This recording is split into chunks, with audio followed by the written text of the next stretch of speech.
Nature Breakthroughs with Dr. Wild Ben Goldman. Conversations with changemakers in a world gone mad. To discover what you need for personal, organizational, and societal change, get your free download of 3 ancient rituals smart entrepreneurs use to bounce back from shifts in the market and inside themselves. Go to www.naturebreakthroughs.com. Yes, you pull them till they bite down. On the lies that you built from my doubts. I don't want money, I don't want cars, I just want to be free. Thank you for having me here. This is my 4th Nature Breakthroughs podcast. Awesome. So I'm delighted that you have come to join. The first one I've done in my studio. It's an honor and a privilege. And this is actually my studio, although it's not a recording studio, but it's where I make all my creations. This right here, you can feel the energy here that you're able to just do just that and create. And I think that's really important, and to have the space to do that in, so I can feel that here, so it's nice. It's like my man cave, I guess. Absolutely. Definitely. I need one of those. I can't survive without it. Absolutely. I was interested to meet you. We met at a forest bathing Correct. event. Mm-hmm. So what brought you to forest bathing? So there's the nice little story behind there. But I was introduced to Brooke, who is the founder of Cultured Forests, which was holding that event that day. And I was introduced to her by a gentleman who's currently the director of the program that I attended college through. And I attended college through this program after being released from prison. So I was incarcerated for a set period of time. During that time, I got involved with college education programs that were available. And then once I was able to get in, I got introduced to a gentleman who was coming into the facility to basically just bring education to people. And his idea was that he wanted to build a bridge between people coming home from prison and higher education, so 4-year institutions. He was a associate professor of Japanese history at Rutgers in New Brunswick. And so he started the program. I met him through that. Long story short with that, I ended up being able to attend college, and the director of the program now was at an event one day and sent me a text, said he ran into somebody who was talking about things that he heard me speak about, and that had to do with forest therapy and things around aligning there in that nature. And so he told me, he was like, oh, you have to get this book. Here's the title of the book. Here's the author. Now, he doesn't text me often. So when he texted me about this, I was kind of thrown because I'm in the middle of trying to already work on the project that I have been working on. And then he comes along with this book, and it was called Forest Bathing by Dr. Xing Li. And I was like, I read the book. Well, I saw the book first because he sent me the title of it, and I looked it up. And I was like, this is really strange because this is kind of along the lines of what I'm already working on. I was like, so this is really interesting. Yeah, sure, I'll get the book. And then he explained to me how he met Brooke at an event, and he sent me a picture of her business card as well. So I got the book first because I felt that it was more important at the time. And I picked it up, read it, and I'm like, yeah, this is what I felt like I was already working on. Didn't have a name for it. Well, fantastic. It exists already, has a name, a term, and has research behind it, and not just minimal passive research, but 30 years of research. And I was blown away. I was like, this is fantastic. And I automatically reached out to Brooke afterwards, so looked into her a little bit and found out exactly what she was doing with Cultured Forest. Reached out to her, set up to go on a forest bathing session with her in Central Park, and that was in the beginning of December. And since then, I've been in contact with her, and she had told me about the event. Came to that event, and that's how I met you there. So back up a little more. So there's a lot. Yeah, let me just make sure I understand. So there was a professor at Rutgers who taught Japanese history. Yes. And he came into the prison system to get people to come into higher education after they left prison? Or? Well, at first Or he was going in to teach. Oh, he was so teaching. he was helping students, work towards their GED, their high school diplomas. I see. But then what he found is that he realized a lot of the individuals that he was going there to teach about, high school level issues were much more capable of handling a higher level of education. I see. And so that's where he started to push more of the college level programming, which wound us up. We have a third guest. Yes. Max. So new, Max, you have to be quiet. New best friend. Don't breathe so loud. So when you say you were already working on related things, Correct. this was, you mean after you got out of prison? Or? Correct. And when are we talking about? Just So I was released from prison in 2012, February. 2012. So this February 20th is actually 8 years since I've been home. And so when you left prison, you started doing something? What did you Not start? right away. Okay. So when I first was released, I ended up getting in contact with the professor who was coming into the facilities and started the program that he was working on with us. And who is this? Who is this? Yeah, so I'm sorry about that. His name is Dr. Donald Roden. Roden, okay. And he started what it was initially called the Mountain View Project. Oh, And it was named after the facility that he was going into, which was Okay. the Mountain View Youth Correctional Facility. okay. And so... That's where he met you. Well, that's where he started the program. I Oh. actually met him in a different facility. Okay. Because he had spread out by then, so he was Okay. growing the program. So that program I was already involved with before I was released. So when I was released, I got in contact with him and we worked on everything else I needed to do to potentially get started. So I actually started that fall at Rutgers as an undergraduate, Oh, continuing great. with the credits I had already received at that point, some of the programming I did inside. Awesome. Yep. But then that led you to developing this program in nature, or Yes, but it was something that had already started in a sense. And so that goes back to my childhood before I was locked up. Okay. I grew up in a isolated part of the town. So the town where I grew up in is a really industrial town. this is like mid-Jersey? Correct. Okay. Yes.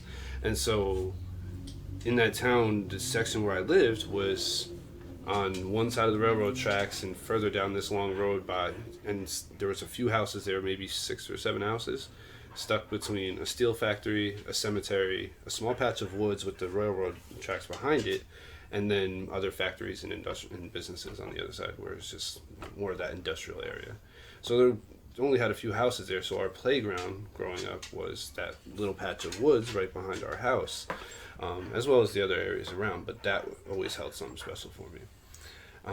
And then also during some summer times, we would go to the Poconos and go to vacation up there on the campgrounds. And so my parents at the time, they had the timeshare, so we would go up there in the summer and spend the time. So again, that pulls me back into that environment and where I usually would find peace at. I'm going to stop you. We've Absolutely. never had a third guest.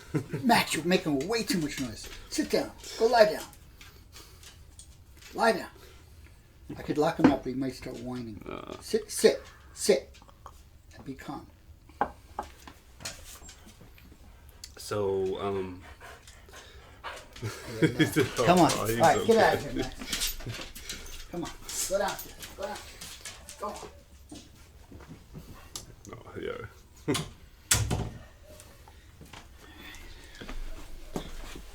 So you had there was a patch of woods, and Yes. you had So, done camping yeah. as a kid. Yeah, I was always exploring, whether Uh-huh. it was that patch of woods behind the house, or when we would go up to the Poconos for vacation, Uh-huh. we would be in the campground, and I would always go out and explore. And I always felt some type of deeper connection to the world around me, where I felt much more at peace than I did in the other parts of the world where we lived at.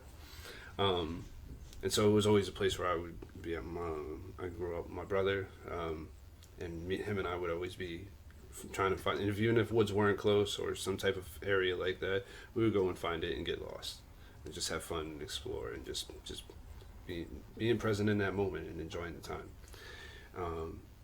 But never really looked at it as anything more than what it was because you're kids. But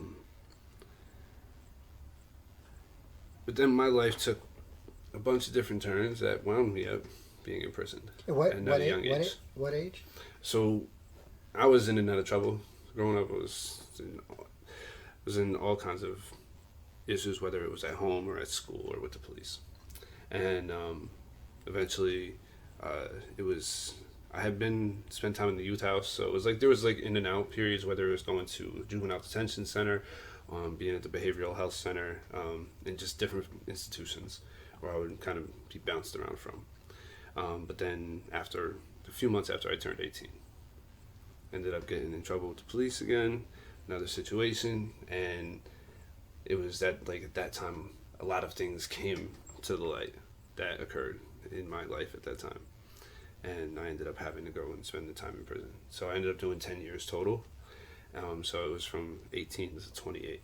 When you say things came to the light, you mean Old bad incidents, things, or old incidents not good where things? there was incidents that happened where so they I committed a crime. you mean they came to light of the Correct. of the police find out about it. Yeah. state. Correct. So the police Okay. find out about it, and then they're Okay. coming So after that- me for so that. it So it was a kinda- bunch. It was a lot of things happened at one time. Your past like caught up with you. Correct. That's a great way of putting it. Yep. So, and it all came together, and then it was just at that point I knew I was going to jail. I didn't know exactly how long, but even at that time, once all the dust settled and I was going to do 10 years, I was just like, okay, I'm just going to do 10 years. And it's hard to conceptualize that in your head, especially at that age. How old again? You were I was 18 at the 18. time. And I wasn't sure, exactly how that was going to go for me. But I had just mentally prepared for it. I've dealt with situations like this before. It'll be fine. But during that time, and I've been to 4 different prisons, right? I believe it's 4. But around all of them, they're usually tucked away behind trees, or there's usually a tree line somewhere that you can see, and I'd always be able to see that, and that would be me gazing out the window sometime, passing time, and just staring into the trees. So there's always still even a connection even then. But then I got away from it a little bit when I came home, because I got so caught up in trying to catch up to living a normal life again and trying to figure out what I need to do and learning how to be an adult all over. Well, for the first time, really, because this was my first time being out in society.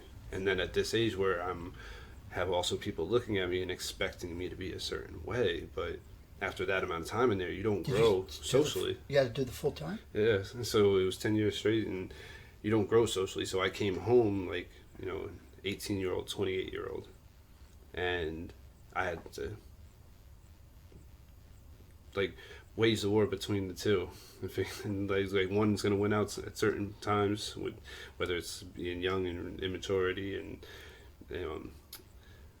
making really impulsive decisions, or being the 28-year-old where I have to be more mature, more reserved, but I have to learn how to be that way because it was different at that time. But as I mentioned before, being involved with the program, I ended up starting at Rutgers that fall.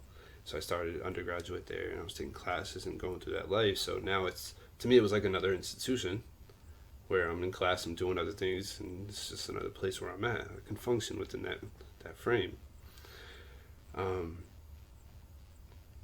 But during that time, I'm also still trying to adjust to, living free.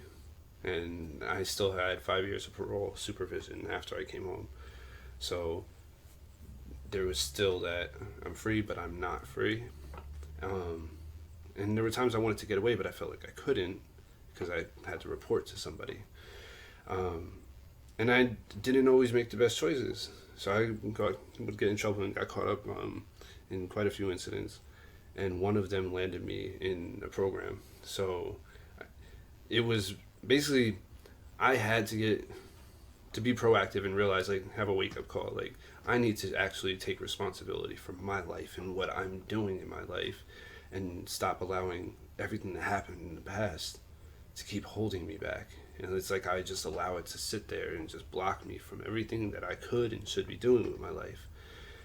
And it was always remaining there. So there was an incident that happened. It was a DUI. Nobody got hurt, fortunately. It was just me.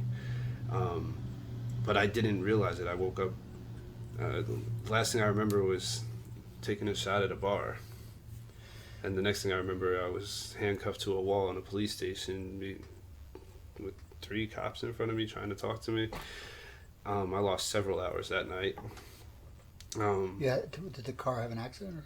Yeah, well, I was driving, but I was driving really slow, like Okay. 2 miles an hour. Oh. And a police officer saw me creep by and then got behind me and put the lights on and was trying to get me to pull over. And I hit the curb on this side and then just went across the both lanes because there was a 4-lane, but there was 2 lanes going one direction. And I slowly crept to this side and then ended up going into a pole. But it was like really slow. Okay. So it wasn't like a high-speed accident or anything. But it was just, that was just my level of intoxication at the time. And I only know that because I saw the dash cam video. Oh, okay. And so otherwise I wouldn't have been able to tell you what happened. And that was a real big wake-up call for me. But I ended up getting involved with this. There was a program that was located centrally within New Brunswick, so it was right there. Had an IOP program that I could attend, intensive outpatient program that I could attend that would satisfy my requirements for parole because of that incident. Gave me a place to stay because I had assisted living, and they had meetings several times a week. You had to go to AA or NA programs several times a week. They did activities on the weekends, so it was this full immersive program. It was mostly for people suffering from addiction or other mental health issues. And so I got involved with that, and I was able to get into the program. And they had activities. And like I said before, on the weekends, they'll take you to do something as a group with everybody in that community. And one day, one of those activities was going on a hike. We went to the Catskills, to Slide Mountain.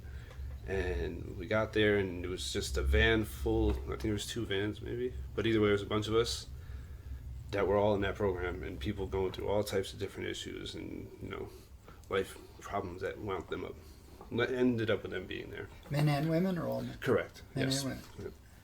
And so we get out there to go hike, and the director at the time of the program, our leader Frank, he gets out there and he's not waiting for anybody. He's like, all right, we're gonna go hike. He's super high energy, he's ready to go, and he's just like, all right, and he's just not waiting for anybody. He's like, this is what we're doing, this is the path to get there, keep up if you can.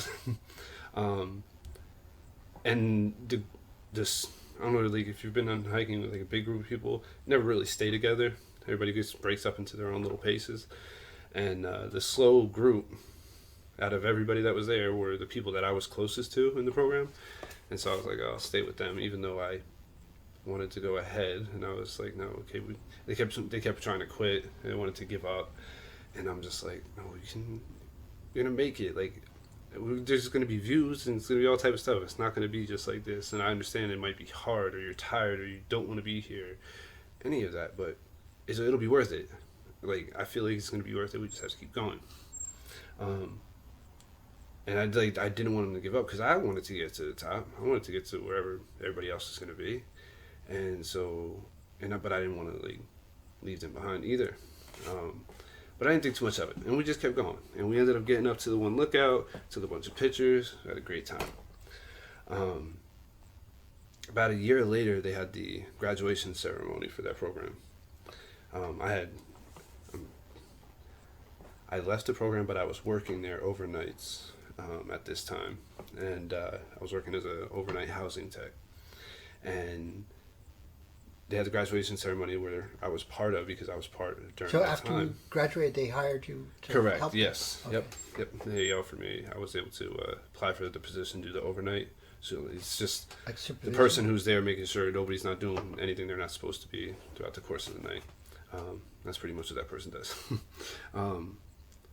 And so during the ceremony, they end up calling my name. Frank was up there in front talking on the microphone, and he brought up the hike. And he's good for that. He'll remember moments and things. And he'll be able to bring him up and talk about who he was talking to. It's pretty amazing talent. But he brought up the hike, and he mentioned how I think the next day or so, some of the other clients spoke with him because he asked them like, "Oh, did you enjoy the hike? How was it? Would you want to go again?" They were like, "You know what? We would have told you no. We would have said you take that hike and shove it." But like the only reason we got to the top was because Brian pushed us, and when we got up there, like we saw like that did a lot for us, and so he was able to speak on that to a room full of people, and I didn't even know that he or anybody else looked at it like that. So it was almost like a natural thing, and just just a really organic moment that happened. I didn't realize how much it impacted the other people, but I also didn't realize how much it impacted me as well to hear about it afterwards. And so it was something like I really held on to, and it made me feel good about myself. It made me feel like there's a possibility for me to do something good in this world and with this life that I have. And that fast forward, another year or two, or a year and a half, and I was back to being miserable because I was working now, graduated college. I was out of the program. I finished parole. I have nothing holding me back or stopping me at all in this world except for my resources and finances available to me. That'll set my limitations for what I can do in a sense. But I realized I got caught up in this rat race where I'm getting up every day and going to the gym and then going to work, to sit in an office all day behind a computer doing a job that I'm not exactly like thrilled about. This is not my passion. I'm sure there's other people that love to do this kind of work. But then I also struggle with I should be grateful regardless because of my past and my history, and to be in the position that I'm in right now, it's almost unheard of. So I should be happy, but I'm not. And a lot of other things going on in life. I'm still learning about life. I'm still learning how to be an adult. And at the time, 2 years ago, I was 34 years old and thinking like, is this all my life is going to be? And again, I should be happy because of where I was, but it wasn't enough for me. I felt like I should be doing something more. I don't know what though. And so I wanted to get away as far as I possibly could. And it just happened to be around my birthday, which is 2 days before Christmas. And I was going to be off from work because the field that I work in, we're off for winter break. So I'd be off during that time. So I was like, I have nobody to answer to right now. I'm just going to disappear. I communicated with some people who I knew would be concerned if I just disappeared. So I let them know, hey, I'm going away for a week. I'll be back. Don't worry about me. Merry Christmas, Happy New Year, all that good stuff. I'll see you. And I went to the Catskills. I found a spot. It was like a little cottage out there, dead in the middle of the Catskill Mountains where nobody would find me. And I spent the week just going to different spots, hiking at all different times of the day and night, and just trying to get in touch with something, trying to find some answers for my life. I didn't find any of those answers. I felt like the trip was completely wasted because I felt like I didn't fully immerse myself as I wanted to. I felt like I was still holding on to too much of everything I walked away from. So I wanted to go again because, again, I just felt like it was in a very dark place. And I wasn't happy in my life, and I realized I was just getting more miserable. And then that misery starts to turn, why am I even here? If this is all my life is going to be, and I'm going to continue to be miserable, why should I even continue to live? And then start questioning life and contemplating death and wanting to die, but knowing I don't really have the balls to kill myself. I'm not sure I could do that. I feel like that takes some deeper grasp of what you're actually doing than some people give it credit for. Or maybe you didn't have the will. That could be it. Which isn't the same as not having the balls. Well, that's how it seemed to me. It was almost like I wanted to die, but I didn't have it in me to do it to myself. I wanted somebody to do it for me. it doesn't mean what you think it means. It or might what you not. thought it meant. It might not. Maybe something had to die, but it wasn't Just your a piece. It wasn't your entire being that had to die. I feel like I'm coming to that realization now, but at the time that's where I was at, and Sometimes when we have that when the darkness settles in, the only way out is to go into the darkness. That's exactly it, and that's pretty much like where I'm at today, where I'm realizing that now. But again, at that time, like it was almost at my end, and I'm just like, I need to get away again. And so I have this group chat with some friends of mine who are like brothers, but they were also they went through the same program as me, so they were all incarcerated too, formerly. And I put in there, I was like, hey, I'm gonna go for a hike this weekend. Does anybody want to come with me? 2 of them came with me. They didn't know where we were going or whatever. They just knew. I said I wanted Were to these go. some of the guys that didn't want to go on the first hike, or different groups? Yeah, no. These are different. So Okay. this one where I said to go and hike, that group chat, those are close personal friends. The other ones were people. Some of those are still friends to me, but that was just in the program. Gotcha. But again, go up to the Catskills. Figure that's like the closest spot that I can really get to a nice deep hike where, as you're driving in, you lose service. So you're losing that connection from the craziness of the world. And that's what I wanted. So the Catskill Mountains seemed to be like the closest, easily accessible. And so we go up there, and we actually had to cut that first hike short. It was wintertime, it was February again. A lot of things happen in February, and well, here we are, it's February again. But this was also in February 2 years ago, and it was snow. We were out there. They're just like, what are we doing? Like, what is this hiking stuff? I'm not about this lifestyle. And I'm like, no, come on, we're going to go. But it was like they were constantly complaining, but then the next day, I get a text. And like, when are we going again? I'm like, well, we can go next weekend. I'm not doing nothing. Let's go. So they wanted to go, so I was happy they wanted to go again, so we just went. And this time we went a bit further. We got caught in a snowstorm on that one, so it was a little bit more wilder, but as we got back to the car, and like when we can see the car in the parking lot now, one of my friends let out this like roar, like I am man, and I just accomplished something, like loud, triumphant roar of accomplishment. And it resonated with me, but I also knew in that moment I wanted that to happen again. I wanted him to do that again. Like, I wanted him to feel that all the time. And I'm like, how can I do that? Well, where did that come from? That came from this trip. And yeah, it didn't happen the first time, but other stuff happened along the way. It was a different experience.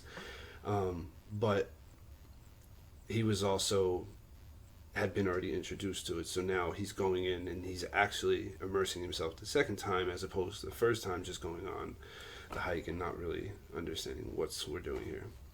And I felt like that, so he benefited from that. And then I started to look at a lot of different areas of my life. I enjoy being out in nature. It's a repetitive thing over the course of my life in some form. I'm looking at the support group that I go to once a week for people that are in the program, going to college, that they have a space they can sit and talk to at the university once a week. I'm looking at the group chat of my close friends who, one works, he has a clothing line that he put out. Another one does IT. Another one,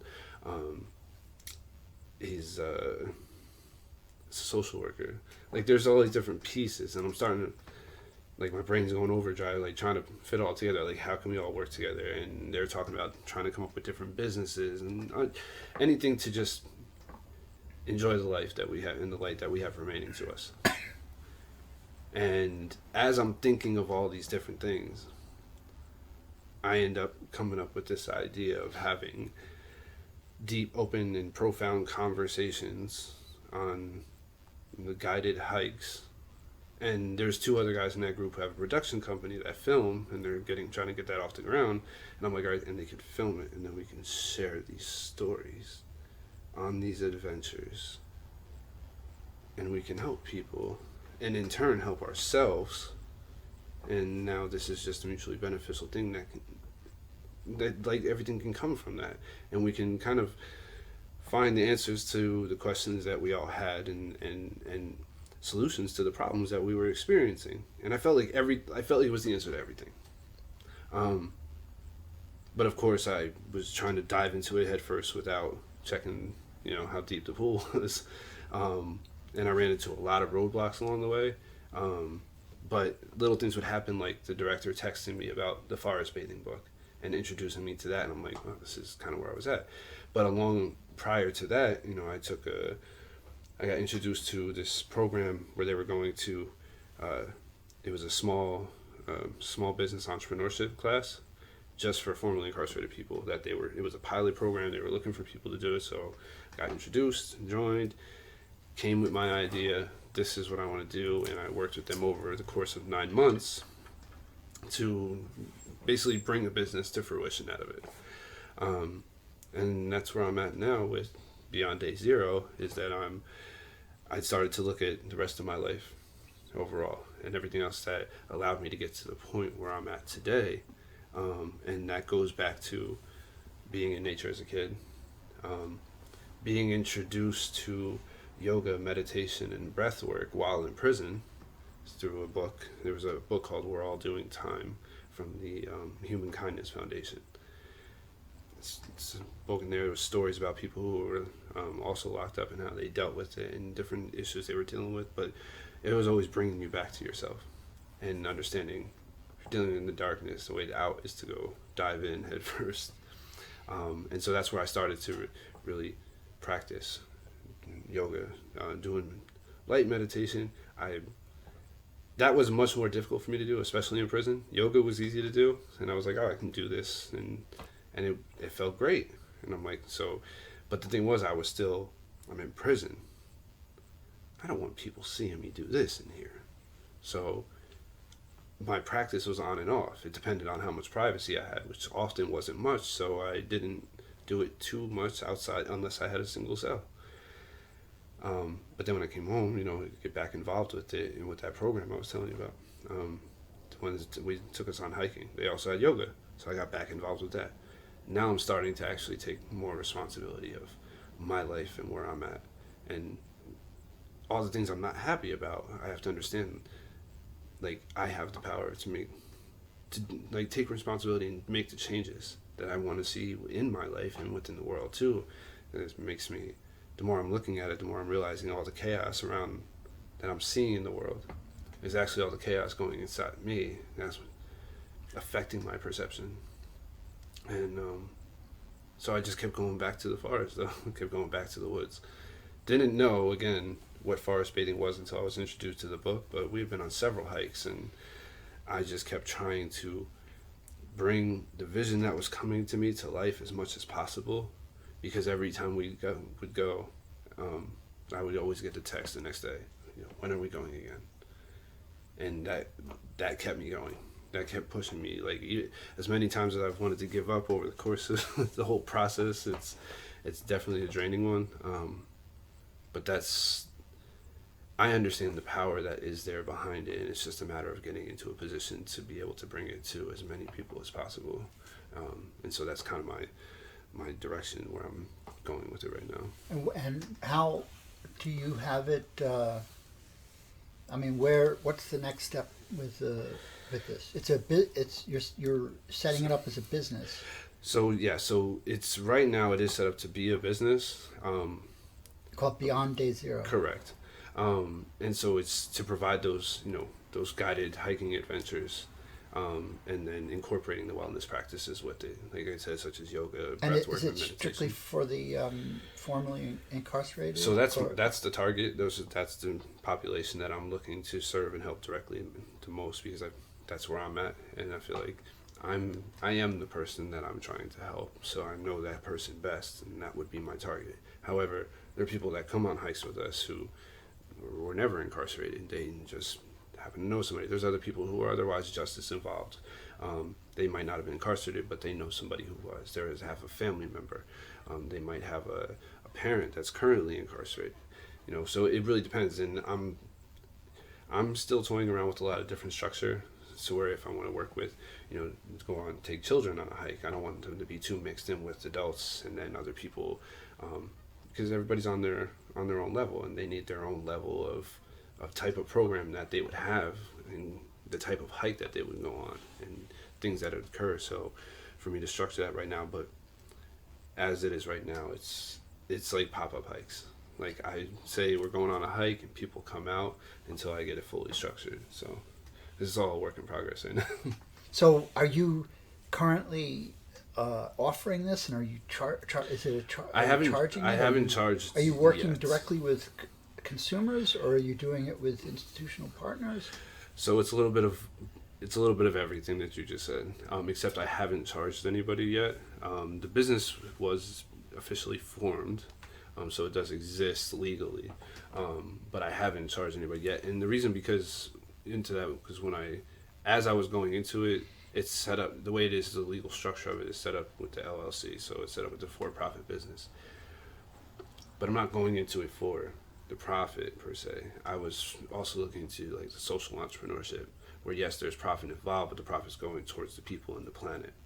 And so having those 3 P's aligned in that way. Well, I mean, there's a lot of like legal structures for how you can do this. Correct. And I'm someone that's had a lot of experience with that kind of stuff, because I've been an executive both in the nonprofit community and in the for-profit, and I've tried very hard to create hybrids of the two. And that's actually a lot that I wanted to speak with you and hear from you too about, because I did read about you before coming here, and it was just like, I was like, this is somebody I would love to speak to more, because there's so much I don't know. And well, I mean, the main difference is, if you're doing something with a social mission, unless you think it's going to generate huge profits, the main effect of not being a nonprofit is that you're cut out of all kinds of charitable sources of funding. Correct. So you can still do all of the normal business. You can charge for services. You can charge for your time, right? You can do all the stuff that you would as an LLC, but you can't ask someone. Well, but if someone gives you money, they can't take a tax deduction. Correct. And so if you're a nonprofit, you can have programs where you're charging people, but you can also go to Rutgers or go to an institutional partner, like a foundation, and they can actually give you money to support it, so that you can, let's say, either provide it for free, provide it discounted. You could, in other words, you can have a contract, let's say, with a prison, where you bring some of this related programming into the prison, where the prison pays for it, or where a foundation that is concerned about the prison population pays for it, and you can get paid just in the same way as you could as an LLC, but they could get a tax deduction for giving you the.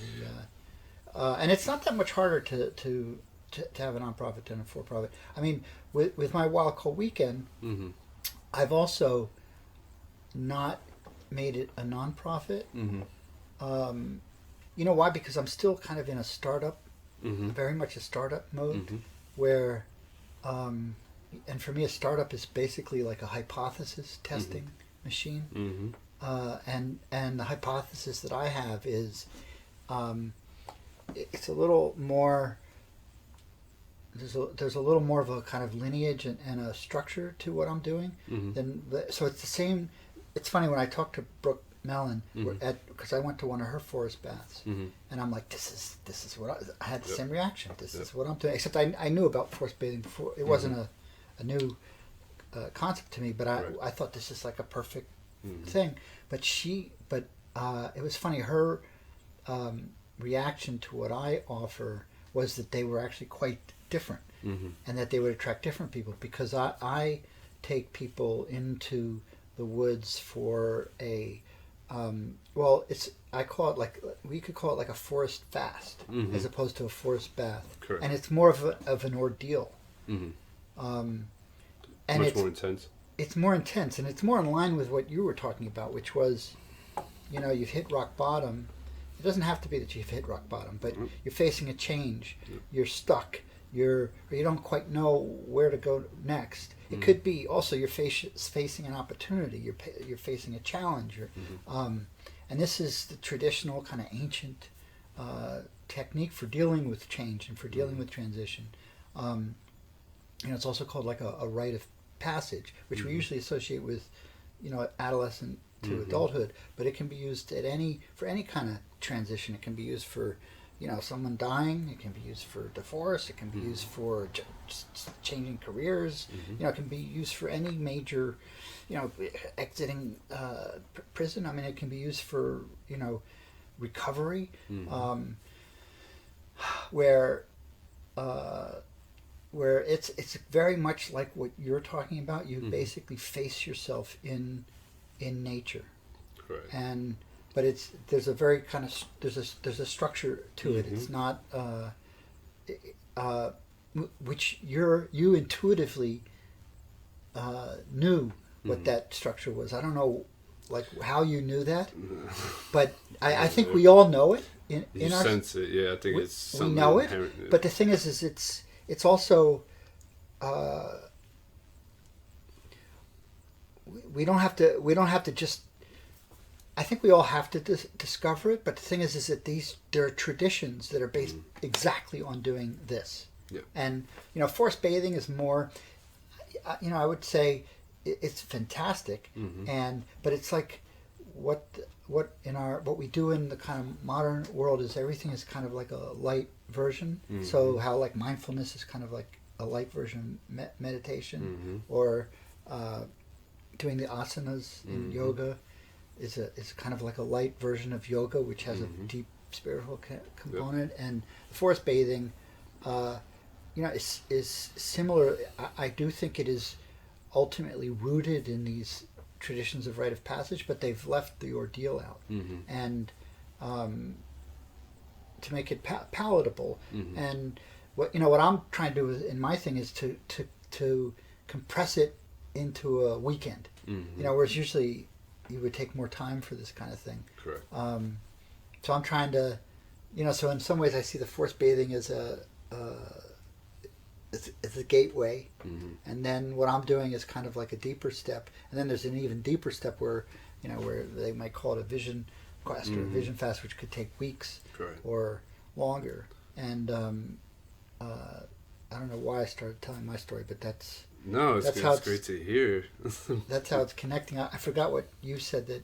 I know in terms of the business model. So I created this Wild Call Weekend. And I've been just testing the concept of, can I get people to come into the woods with me? And it's not easy. No. Especially if they don't know me. And that's the other thing about having a nonprofit, which may be where I need to go with this. And I wonder whether it wouldn't be a good idea for you. I don't know yet, but is that there's a legitimacy. There's an aspect of being a for-profit where you're kind of alone, and you're an independent operator, and people are suspicious. That you're trying to make a buck off of them, and in fact, there's a big resistance in the like some of what I'm doing goes back to primitive times, and or let's say to beyond, before ancient traditions, to like indigenous and aboriginal and native traditions. And there's many people that think that you should never charge money for that kind of thing, or you shouldn't get rich from it. I mean, I'd say there's different perspectives on that. I think shamans and stuff there have been ways, obviously, for them to be compensated for their work, even back in the old days. And we live in the society we live in. The question is, do you forget? Do you leave that stuff behind, which is what we've done, and I think to great ruin.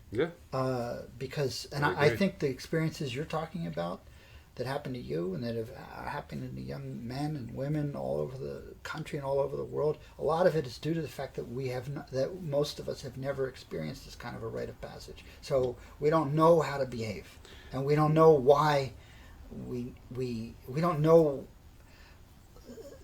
we're just being told by some kind of institutional authority what's the difference between right and wrong, but it's not in our bones, and we don't understand our connection to other people and our connection to the earth. I think that's the important piece, is the connection that we're missing. Especially there's people I've been on hikes with who literally sit there and talk about what that experience was like for them. It's not just like I feel like I took being in nature for granted for so long until I realized how important it was to other people. One thing I would always be able to hold on to is that sense of awe, where you're just like, I'm blown away by existence. I don't pretend to understand what any of it means, but it's amazing. And I can trigger that at any moment. And being on a hike that's where it's really, for me, it's the easiest to do, because the minute you get to a clearing and you're able to see how small we really are in this world, then it makes everything kind of come into perspective a little bit better. But the feedback I would get from other people, about how the air smelled, or thinking about, seeing if it's dark, and the amount of stars they would see, like, this is a whole new experience.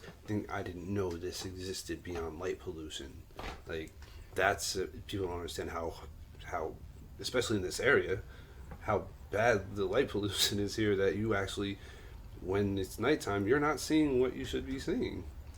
So that's another aspect, but it's the lack of connection to the earth, to the world around us, and then to each other. And I think, instead of those experiences, people who, when we feel the whole of something's missing, yep. But, people turn to drugs, yep, and alcohol and cell phone, just face, like looking at Facebook and or just entertainment, like just and money, the pursuit of money, even if that means violating other people's rights, and it becomes a desperate craving, and violence, yep, right? The rush of violence and that kind of the ordeal of violence, it's all like misplaced energy, to get the kind of, it's not just connection with other people, it's also connection with life force, and right, and it's a connection with why am I here and what is my power, and right. I actually sit there and say, like, I've had that existential crisis where would have a hyper-aware moment of that I'm a living being walking the face of this earth independently of everything else, yet still connected to everything that's here. And it's terrifying to think about it that way, because when you start to look at yourself that way, you're starting to see yourself in a completely different light, and it's almost as if you become alien to yourself. And then you start trying to figure out where you actually fit in this world, what your purpose is that you're here to be doing. How do you find out what that is? How do you know you already haven't missed that train? And I've dealt with that on so many different levels, and I continue. I'm not speaking from a pedestal of anywhere I'm at in life. I struggle on a daily basis, just to continue doing what I'm doing, and just not give up. That's ultimately where I'm at. I'm not trying to give up on making the most of this life that I do have here. And going back to what you're talking about, like the business models, and my concern with going into this business, I'm like, somebody's gonna like steal my idea. Like, that was the thing. I have this idea and I have to like bring it to fruition and do something with it because somebody else is gonna come up with it. Not realizing there's people doing similar things all over the place. But just like, there's different kinds of water that you can purchase at the supermarket. It's whichever one you're more comfortable with, whichever one fits for you and how you connect with it. And if that's the path that works best for you to get you to connect back to yourself, to others around you, and to the world around you, I'm all for it. But we just have to live in this world, and the world that we live in is based on making some money and having ownership of something, because if you don't have any ownership of anything, then what's your worth? And that's where I think if that's what you're trying to do and trying to bring that type of service to somebody. I mean, when I was in the business class, my financial coach asked me, for your percentages, what's your percentages of how much percent do you want to make money? How much percent do you want to help people? And I told him, I'm like, my dream car is an Aston Martin. One day before I leave this world, I would love to at least drive it at some point in my life, one of those cars. But to have one, that would be, a fantastic thing for me in my life. But looking at it from that standpoint of how important money and then how important it is helping people, am I going to be happier if I leave the world with billions of dollars, or am I going to leave the world happier because my presence and my existence in this life on this planet positively affected others around me? And you don't even have to be that extreme of, I mean, it's good to have that deathbed exercise, but I mean, you could also just sense what it felt like to realize how you had people wanting you, the feeling that you had when your friends wanted to go back on the hike, or the feeling that you had when you were acknowledged for how you had helped lift other people up. And you can also imagine what it would feel like to drive the Aston Martin. And I mean, it's probably both good feelings, but I'll bet you the Aston Martin thing doesn't blow the other one out of the water. Right? No, and that's what it came down to. So when I gave him my percentages, it was 80-20. For the money? 80% I want to help people and 20% I want the money. And I also think that's obviously just an artificial thing, because it's not you don't necessarily have to trade them off. No. And in fact, I think in general, the more you help people, it's likely the more money you'll make. Exactly. And that's why I still lean towards more that, and doing the hybrid, that's still like on the table for me. Like that's what I want. It's complicated. And that I'm learning. And the thing about startups is you got to keep it simple. And the more and it's, the odds are completely against success. Yep. Which is, at least, maybe that's my mindset, and I should banish the mindset, but that's my experience. I've been an entrepreneur for my whole adult life, basically, and there's, like, for every road to success, there's like 1,000 roads to failure. And one of them, an easy one, is getting too complicated. At least it's one that I have suffered from. And so the hybrid thing is just, it's more complicated. And the other thing I'd say is, in terms of like your concern about intellectual property, I've gone through that myself. There's one of the leading experts on startups is a guy named Steve Blank. I don't know if you heard of him. I have. Stanford. And he'll say to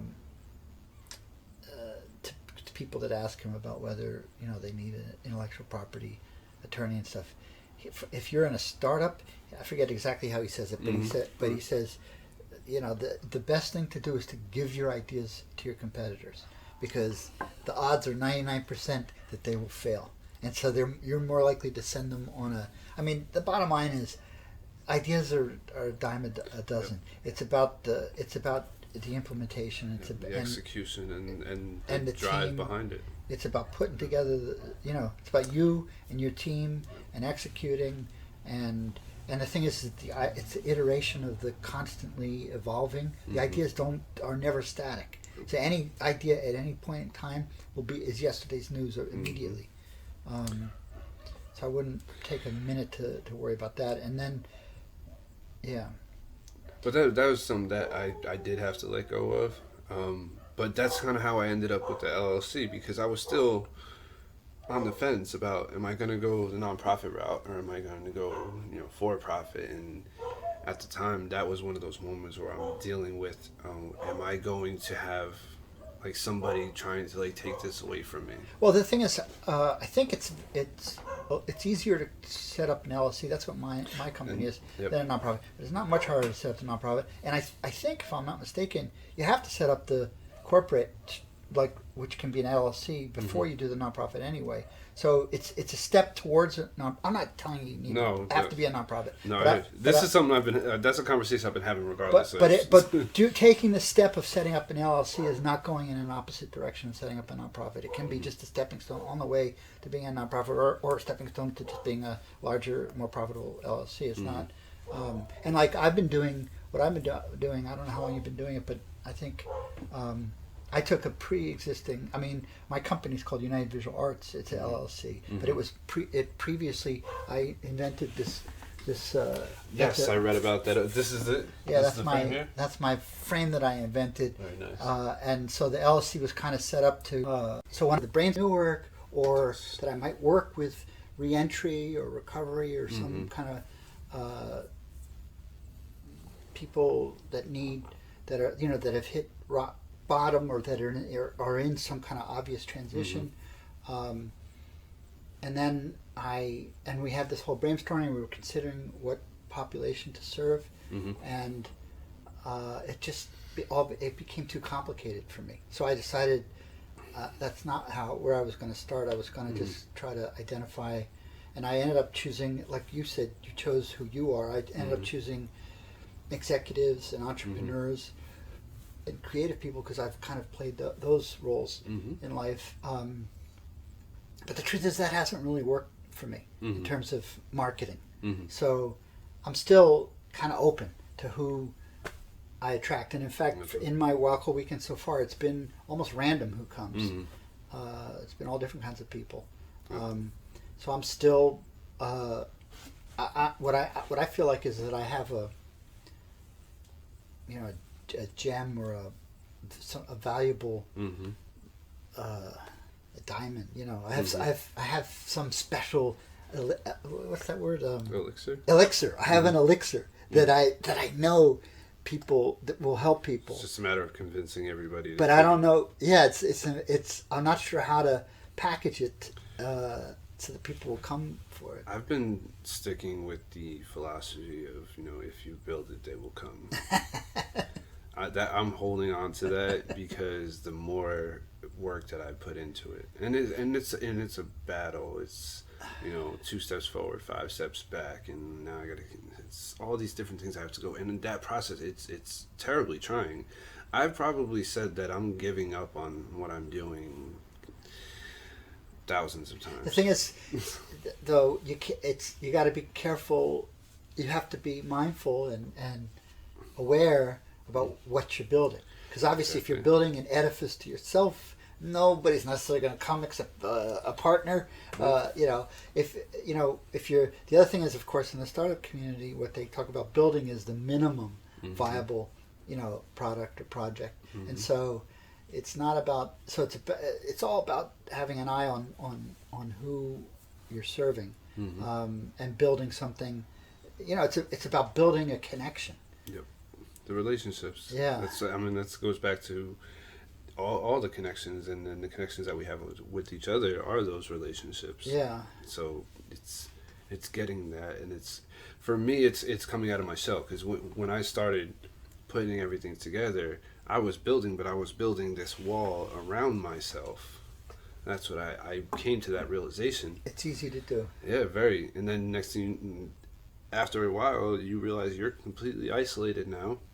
You're not even talking to anybody anymore because you're so bent on trying to bring this vision to life, but not realizing in order to do that, you have to collaborate. Right. You have to connect with other people and to help do all these things. And that's me coming out to the event. A couple of years ago, I wouldn't have came because I didn't feel like I would belong in a lot of spaces either, especially with my history. Yeah. And that's another struggle for me. It's like you're thinking about trying to convince people to come in the woods with you. Right. And if somebody looks and just does light research on you, you wouldn't have a problem with it. Well, if you do some light research on me, you're going to find out that I was in prison for a significant period of time. And that's one of those things I have to deal with on a daily basis anyway. Like I have people that I see in a professional atmosphere don't know that I was incarcerated. Well, so that plays a big role in it too, though. I mean, I had that concern, for example, like if I were to work with formerly, what's the PC way of saying that? I mean, you can't say Formerly incarcerated individuals But or people. Is there a shorter way to say it? You used to use two syllables, but you can't say it anymore. There's inmate, there's convict, there's ex-con, there's felon, all those words, but they are changing the language now because they. But there's no like catchphrase anymore that makes it. It's formerly incarcerated Okay. individual, Formerly incarcerated okay. people, or So, person. You know, when I thought about the idea, you know, first of all, I'm very excited talking to you and considering how we might collaborate. But then I do have in the back of my mind, okay, if I bring formerly incarcerated individuals onto like my property and they know where it is, you know, and I was having a fantasy, do I like do this? Put a head cover, bring them out there so they don't know where it is. But you know, I feel like you know, I mean, I've personally been, you know, I grew up in West Philadelphia. I've lived in very, very tough neighborhoods. I've been any kind of thing. I've been assaulted. I've been mugged. I've been burglarized. I've been, you know, everything has happened to me. And I know there's good in everybody, and there's good in every population, and there's also crazy shit that happens. There are some individuals in this world that I wouldn't want to cross either. Yeah, and so, you know, it's a concern. And it's a concern, you know, this is one of the, like, just to change the subject, like, this is why I decided I'm not going to start with youth, because there's all these issues with youth, bringing youth into the woods. Correct. And it just requires, like, a bigger infrastructure. Yep.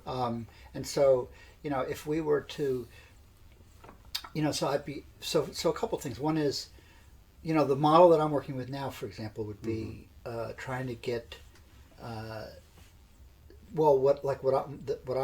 the fee for my weekends is already too low for me to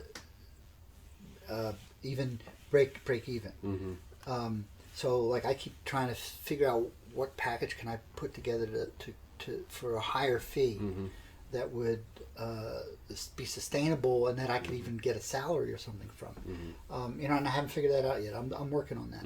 But then if I were to work with you know, formerly incarcerated individuals who probably could afford less or couldn't afford anything, then, you know, then it needs to be then I'm thinking it probably needs to have a nonprofit component where there's funding, where there's an interested institutional partner that either is required to do it by the state or see some public benefit from doing it. And then, you know, then I have the issue of what additional how the program has to be adjusted.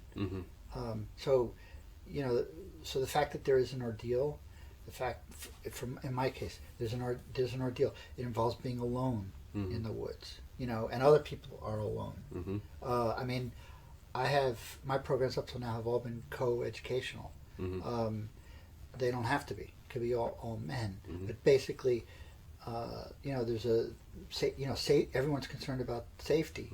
You know, and so those are, you know, as we pursue this conversation, we would need to talk about all that stuff. Well, and to be simple, like if you had access to 65 acres of woods, what would you do? What would you want to do?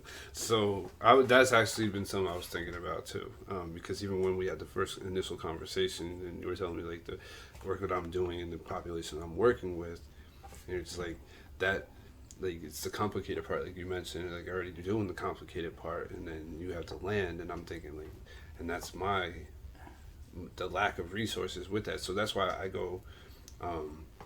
Majority of the hikes that we go on now, they're in New Jersey somewhere. Usually up here in like the northern part because it's where the mountains and trails are. But I'll find them anywhere in this area, and then we'll just go to just have that experience. So for me, it's just like it would be having a space that I would be free to you know, hold these hiking sessions without any other distractions, and that's just unlimited possibilities to me about where it could go and what it could do. But as you mentioned, there's going to be a ton of unintended consequences that potentially would come from it. I'm sitting there dealing with, even thinking about in the beginning, like, oh, am I just doing it for formerly incarcerated people? All right, great. But then how am I going to keep these people who are formerly incarcerated interested in wanting to invest in themselves with this? Especially if you're thinking about it from a for-profit aspect. You mean like a continuing Yeah, it's program, like you want to come back right? and then pay all this money. But if you're formerly incarcerated, you're already struggling, and Right. I know you are. Yeah. So you're not going to want to dump that out. But then there's always discretionary income, and that was the argument that I would use. Because when we had the class, we had to do a pitch presentation at the end. And they questioned me on that, and I said there's amounts of discretionary income that the majority of people do have, even if they're formerly incarcerated. And what you're spending that money on, are you using it to in a damaging way towards yourself, or would you prefer to use that for something that can actually uplift you and benefit you and provide a pathway to internal healing, instead of the bottles of alcohol that you're buying to numb the pain and then to wake up feeling like trash the next day, or whatever you're using to cope, because you're wasting a lot more money on that than it would cost you to do this.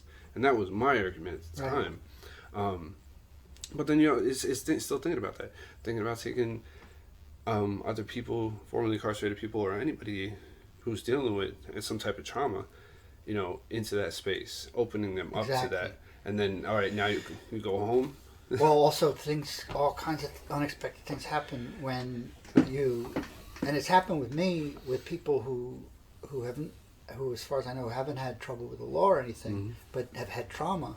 Yep. And I don't, they don't say I'm someone that's been traumatized, but in the kind of work that I do, and you're sharing and you start getting into why you're there and stuff, all of a sudden it becomes evident. And I mean, I'm not a trained psychologist or anything, but that becomes very tricky, and you have to be, you're in a group of people, just like what you said about yoga in prison. I mean, yoga, a lot of the poses, they're designed to open you, and it's vulnerable, and there's a feminine aspect to it, and it's like not something men usually do in front of each other or in front of anybody, and but that's, it's part of it's part of the ordeal. But that, what you just said there, that's what I feel like when you talked about, like, you have the land and you have this property, what would I do with that? Provides, for me, looking at it, all right, this is what I'm trying to do, this type of service I'm trying to provide.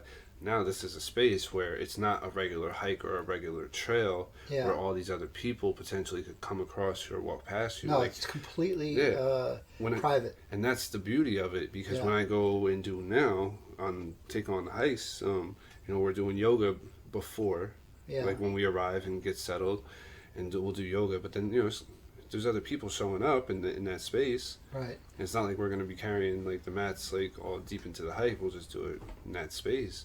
And it can be a little uncomfortable for people to do that as people are just walking by or doing other stuff. Right. And then think about the meditation aspect. The last one we did, one of the women that was with us, she was just like, oh, it was really good. She was like, but then people were walking past me, or and I wasn't comfortable enough to stay there. So she wasn't fully immersed into it. Right. She's distracted and uncomfortable because she's not sure what they're looking at, saying, or thinking as they're passing by.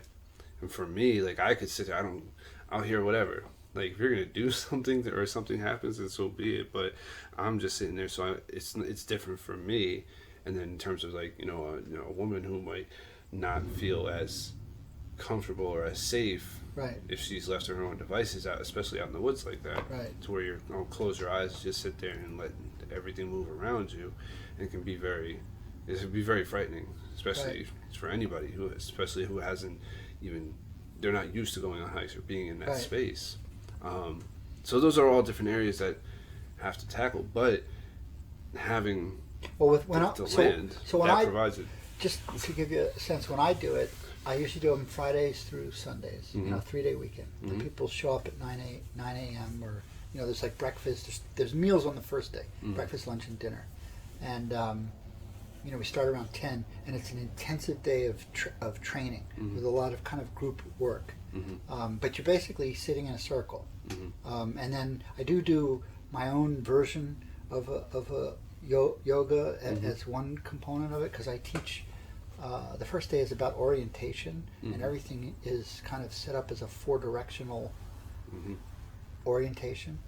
And so I do what I kind of call four-directional yoga, which is different, like involves things like laughing and partner work. So it's not your typical yoga that you would go in the city and do. Where was I going? Oh, and then it ends with I have a big bonfire at night, and then people go in. I mean, in the afternoon there's a period where people go set up their tent, and everything is very it's very clear where everybody is. So I know where everybody is. They don't know where each other is, but they each have several football fields of forest, and and it's not like there's not a lot of hiking. There's not a lot of.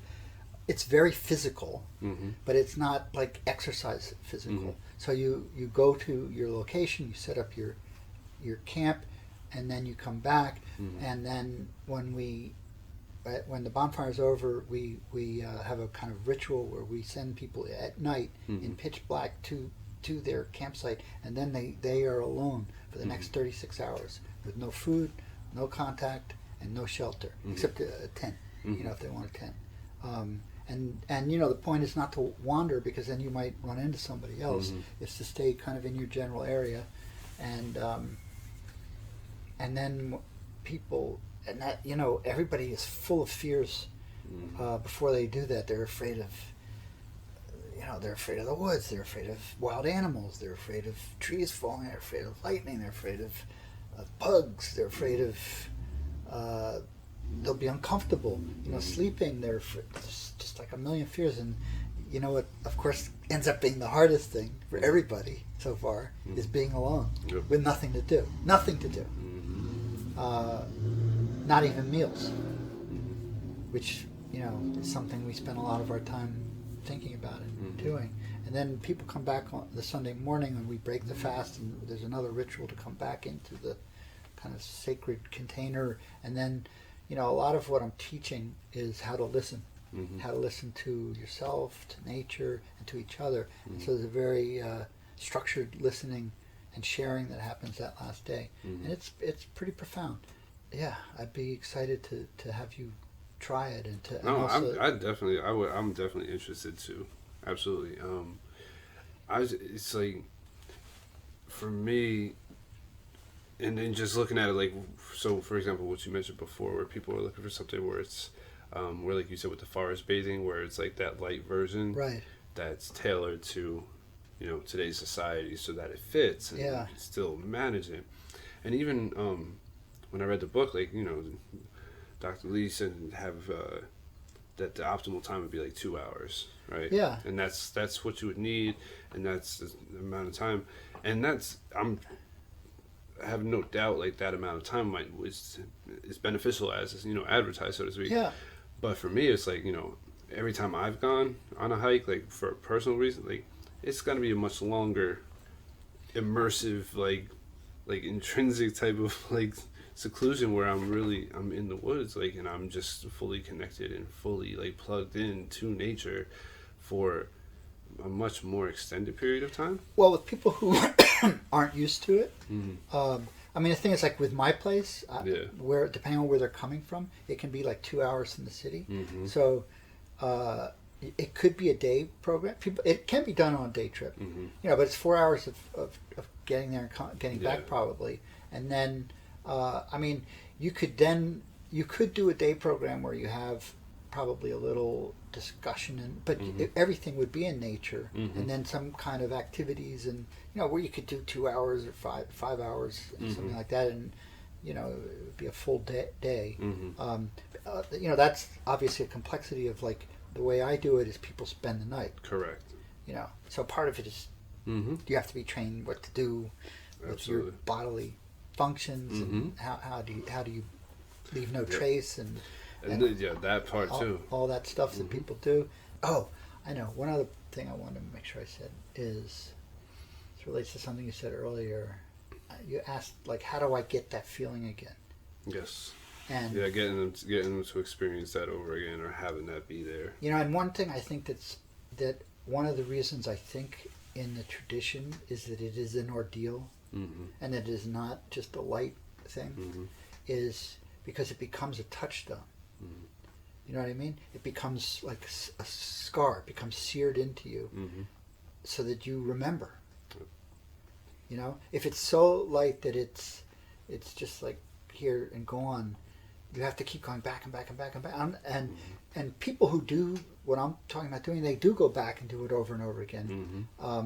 But there's an aspect of the ordeal that gives it a lasting power, so that you, when you are in let's say a moment of crisis or something, you can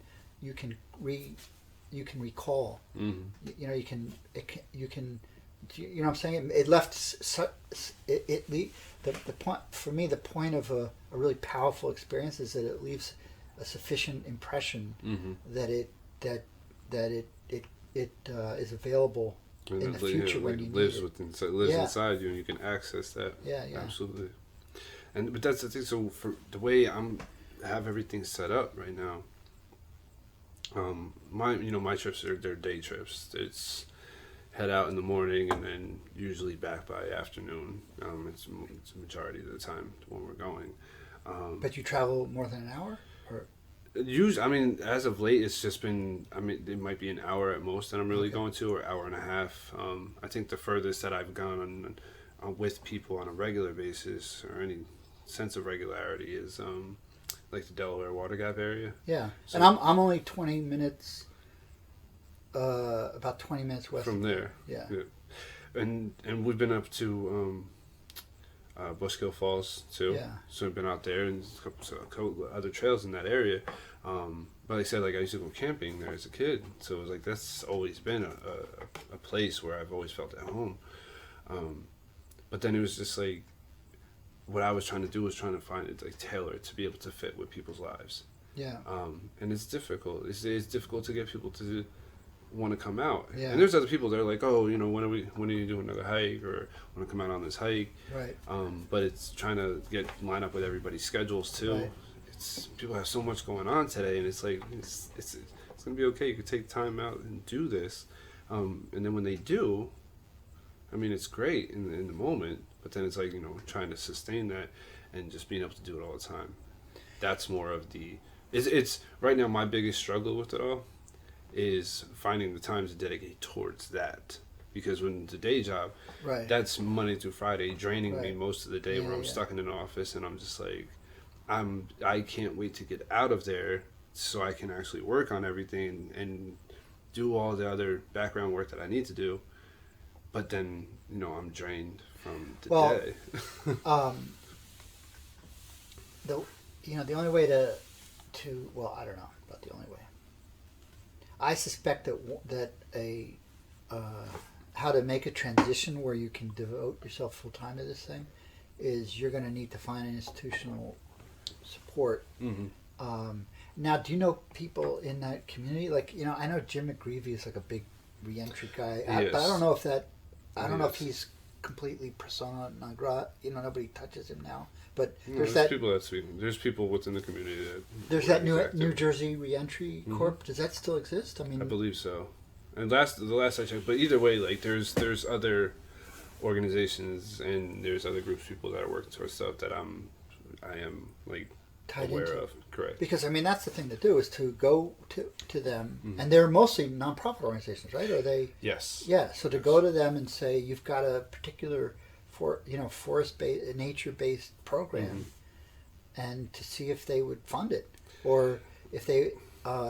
So, you know, I would be delighted to work with you on that. First of all, like just to pitch myself a little. I got I've raised millions and millions of dollars. I'm really good at. I told you I did my homework. so I mean, I know read a lot about you. I know a lot about how to package programming like that and raise money. I haven't focused on that because I haven't been focusing on that. I've been focusing more on the opposite, on the you know, kind of more commercial marketing and like learning how to do the podcasting and the social media and all that stuff. And I've been, you know, the last few years I've been investing a lot of my time in learning marketing. Yeah, it's important. Yeah, I mean that's what I found with these frames is that I mean, I made a beautiful. I think it's a beautiful. I mean, the Museum of Modern Art sold it, so I know it's a gorgeous thing. Absolutely. But where that failed was it's all about getting the distribution and getting it out, and so that wasn't my forte. Mm-hmm. So I've been trying to. It's still not my forte, but I'm trying to. That's what I've been focused on. Absolutely. But in terms of this kind of thing, Mm-hmm. that is my forte. Mm-hmm. If we could get interest in this. Mm-hmm. Usually there has to be some form of a state mandate or something, but there might be. There's so much I'm still learning along this process because again I'm like, and just looking at my life personally, like in growing up and how things that happened over the course of my life, different life experiences that I had, really left me in a weird place. So that when I came home from prison, and it was just like, all right, well, I know what I've been working on, but I've been doing stuff in an almost passive way where I'm doing stuff like I took the college classes so that I could have more time off the tier doing something else to keep me busy. Not so much I actually had a plan for what I was going to do. Nobody in my family I knew at the time went to college. It was you go to high school, you get a job, and work hard, take care of your family, and that's it. But even growing up, I'm like, that's not the type of life that I want. Like, that's not going to bring me any real peace or anything. And so I started chasing all the other stuff. And as a kid, I didn't have an understanding of what I really wanted. The upbringing that I had didn't provide me with that space to like, okay, you have the freedom to create really what you want. It was no, you go to school, like I said, and just get a job. Not really saying like, oh, like pick a trade. Like, how about what makes me happy or what am I passionate about? That would have been a different question to provoke different thought. So now the fact that this all came later in life and then after I come home from prison, it's almost like starting fresh again. So I'm still learning so much along the process and even learning the politics and how to move in different circles and all that. That's entertaining in itself. But that's what I've been trying to do with this over the past 2 years. Now, it's been 2 years since I've conceptualized this idea and wanting to do this. And it's almost like a crock pot where it's super slow cook time, right. But that's where I am too. My vision really is that it's going to come together eventually, so I just can't give up on it. But like I said, like a lot of things we talked about, like having the nonprofit, that's been on the table. I have notes on that and just trying to figure out. My issue was more trying to find people to work with who are interested in working on the same things. Exactly. And so that's why I've been trying to step out of my comfort zone and go out to events and talk to people and really network and just try to be around in that fashion. And it's like I feel like we are on the same page with different the path that we're trying to do. And as you said, like your areas of expertise, far surpass mine in those areas. So that would only make sense to me. Like, so if we can figure something out, that'd be great. But it's at the same time, it's like, it's just figuring out how that all works together. And I mean, that's a conversation I'm more than open to. Like, my thing is like, this is what I want to do with my life. There's still training I'm going to. So that entrepreneurship class I went to, I did get a small grant at the end of it because they had like that pitch competition at the end, and then they had seed funding available to certain people. What's the name of the program? It was called Are You Flourishing? And so it's it part of Rutgers? Rutgers, okay. Part of the Rutgers Business School. Okay. I got that from the RU. Yep, but and it's through the business school in Newark. Did you get a business degree? No, so I completed the program. There was no certificate, there was no degree or anything to go with that, but But you got an undergraduate degree, or? Yes, I have a bachelor's in communication. Oh, communication. Correct. Mm-hmm. But then I took that program, and so I did receive some of the seed funding from that. It's just figuring out, how I was using it, what I was doing. But I've been trying to put it towards the trainings. So I went to a breathwork workshop in Maryland.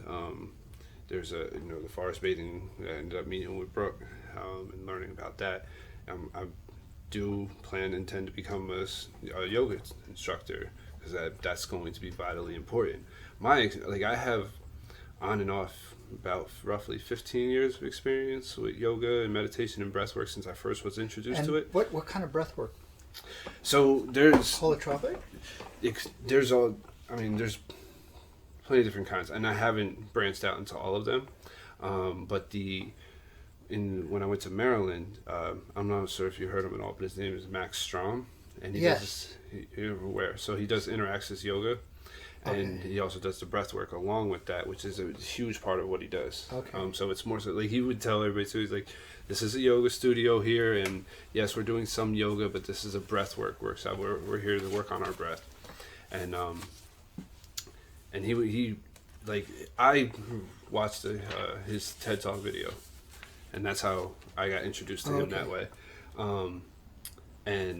I looked him up, started reading his books, found out he was going to be relatively close, signed up, already had the grant funding for that, so I was able to make it to go see him, and had a phenomenal weekend there. That was a 3-day weekend, and went down there and just went through all that, and had on the intense day I had a very powerful experience. And so it's using the ocean breathing. I think it's called Ujjayi. Okay. And it's like restricted breathing almost. So it's almost like when you go to like clean your glasses and fog them up. That's the type when you exhale do that, but now you're gonna do it both ways. You're gonna inhale that way and you're gonna exhale that way. And he has different methods to go through.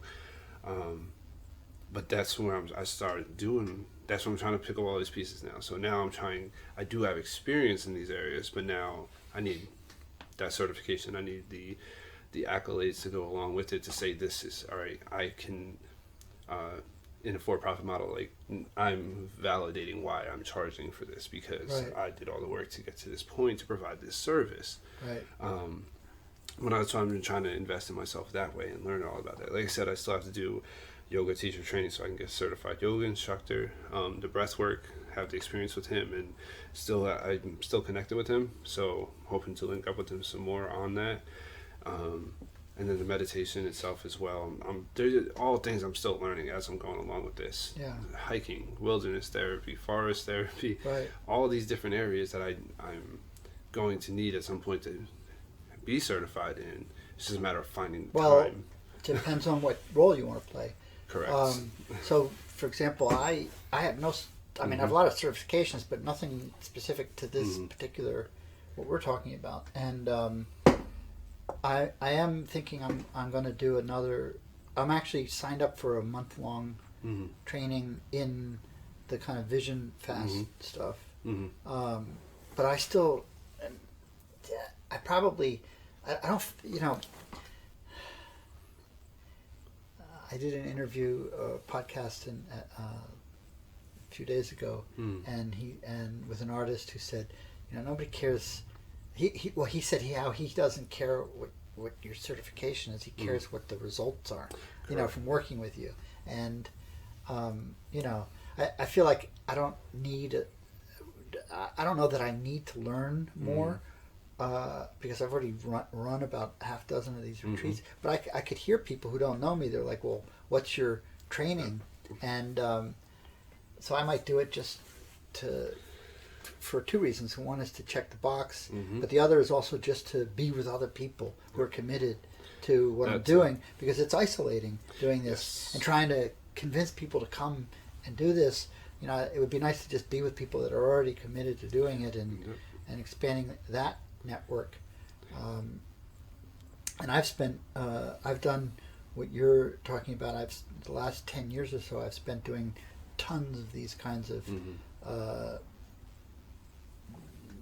trainings, let's say, although like I said I haven't done them with the intent of getting certified or anything, and partly because my role often has been as an executive, and so it's more a matter of being able to know who's got the talent and getting them involved. That was going to be the other side of that. So even with the nonprofit, or even if you're going to do a for-profit model, regardless, if you're going to be the entrepreneur for the business, then do you personally need to be certified for all that? No, you have to know enough. Correct. To be able to know what people need to do. Absolutely. To perform those roles. And it's when I first started the Wild Call Weekend, it never occurred to me that I would be the person doing the teaching. I assumed always that I was going to just bring in the teachers, the people.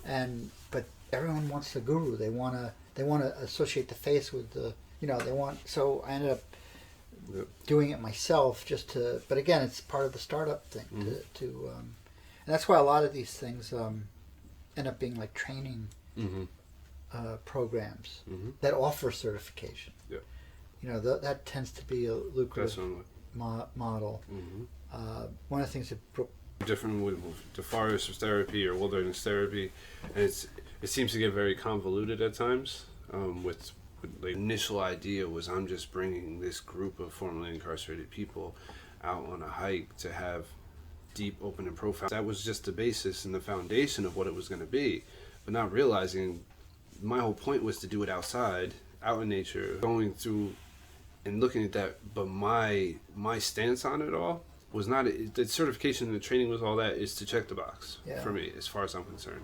Granted, having a greater knowledge of it and how it all works, that's highly important, and I would want that for myself so that I can speak with it, from a place of authority. But I've already been looking at it with my stances from lived experience. Right. This is me suffering trauma, being in prison, more trauma, coming home, trying to adjust to being a nearly 30-year-old adult after coming home, and that's more traumatic experience.